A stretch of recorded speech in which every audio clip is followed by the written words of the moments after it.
రేవంత్ రెడ్డి ప్రభుత్వం ఏర్పడి 2 ఏళ్ళు అవుతున్నా కానీ 2.5 ఏళ్ళు అవుతున్నా కానీ విద్యార్థులు పట్టించుకోవట్లేదని అటు ఫీజు రిమెంట్స్ కానీ అటు స్కాలర్షిప్లు కానీ పెండింగ్లో ఉన్న బకాయిలు మొత్తం పూర్తిగా చెల్లించాలంటే కూడా ఇక్కడ ఏఎస్ఎఫ్ విభాగం వారు మాత్రం పెద్ద ఎత్తున ధర్నా చేపట్టడం జరుగుతుంది. వాళ్ళు పాదయాత్రగా ఇటు సిపిఐ కార్యాలయం నుంచి కూడా ఏఎస్ఎఫ్ కార్యాలయం నుంచి కూడా హిమాయత్ నగర్ నుంచి అటు రేవంత్ రెడ్డి ఇంటి వద్ద కూడా పాదయాత్ర పెద్ద ఎత్తున చేపట్టడం జరిగింది. ఈ నేపథ్యంలోనే ఇక్కడ పోలీసులు కూడా విద్యార్థి సంఘ నాయకుల్ని అడ్డుకునే ప్రయత్నం చేస్తున్నారు. ఈ నేపథ్యంలో ఇక్కడ కొంచెం రసాభాస కూడా ఏర్పడినట్లు జరుగుతుంది. మనం కూడా చూడొచ్చు విజువల్స్లో విద్యార్థులను పోలీసులు పెద్ద ఎత్తుగా మోహరించి వాళ్ళు ఎత్తుకొని ఇప్పటికే అక్కడనే అరెస్టు చేస్తున్న నేపథ్యం కూడా కనిపిస్తుంది. అయితే మొత్తానికి రేవంత్ రెడ్డి ప్రభుత్వం 2.5 ఏళ్ళు ఏర్పడి విద్యార్థుల సంఘాలకు అటు విద్యార్థులకు ఇచ్చిన హామీలను నెరవేర్చట్లేదంటూ కూడా విద్యార్థులు ఈ పాదయాత్ర చేపట్టినట్టు తెలుస్తుంది.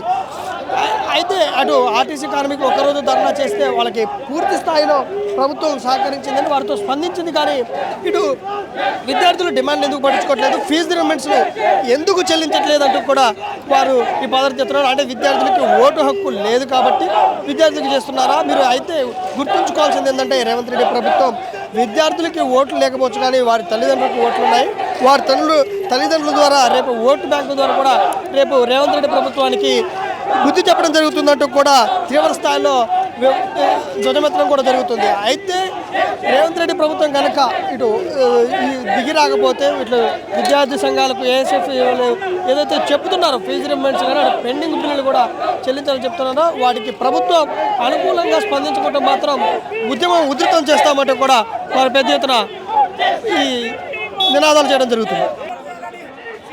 పాదయాత్ర చేస్తున్నాం. ఇప్పటి వరకు ముఖ్యమంత్రి గారు 2.5 సంవత్సరాలు అవుతుంది. ఎందుకు రియంబర్స్మెంట్ విడుదల చేస్తున్నారు?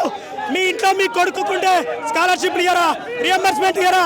ఎందుకు ఇంత అన్యాయం చేస్తున్నారు? వెంటనే రియంబర్స్మెంట్ స్కాలర్షిప్ విడుదల చేయాలని చెప్పి మేము ఏఎస్ఎఫ్గా డిమాండ్ చేస్తున్నాం. లేదంటే పెద్ద ఎత్తున ఆందోళన కార్యక్రమం చేస్తామని చెప్పి స్కాలర్షిప్